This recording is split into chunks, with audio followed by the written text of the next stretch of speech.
बहुत समय पहले एक ऊंचे पर्वत की चोटी पर एक गरुड़ ईगल रहता था। वह निडर, तेज और सबसे ताकतवर पक्षियों में से एक था। लेकिन उम्र के साथ उसके पंजे कमजोर हो गए, चोंच मुड़ गई और पंख भारी हो गए।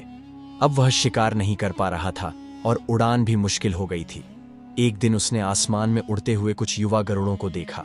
वे ऊंचाई से गोता लगाते, तेजी से उड़ते और आकाश पर राज करते।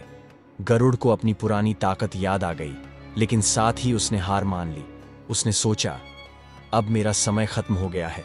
उसी समय एक बूढ़ा लेकिन चमकदार आंखों वाला कौवा उसके पास आया और बोला, तू गरुड़ है, तू हार कैसे मान सकता है? गरुड़ ने उदास होकर कहा, मेरे पंजे टूट रहे हैं, चोंच कमजोर है और पंख भारी, अब मैं उड़ नहीं सकता। कौवे ने मुस्कुराकर कहा, तो फिर खुद को बदल।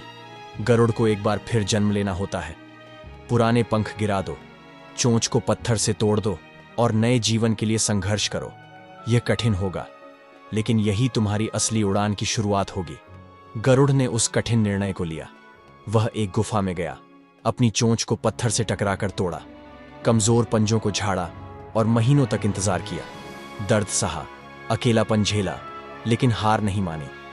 कई महीनों बाद गरुड़ नए पंखों और तेज चोंच के साथ बाहर आया। उसने फिर से आकाश में उड़ान भरी, पहले से भी ऊंचा, पहले से भी तेज। शिक्षा: जीवन में परिवर्तन कठिन होता है, लेकिन अगर हम हार मानने के बजाय खुद को बदलें तो हम नई ऊंचाइयां छू सकते हैं।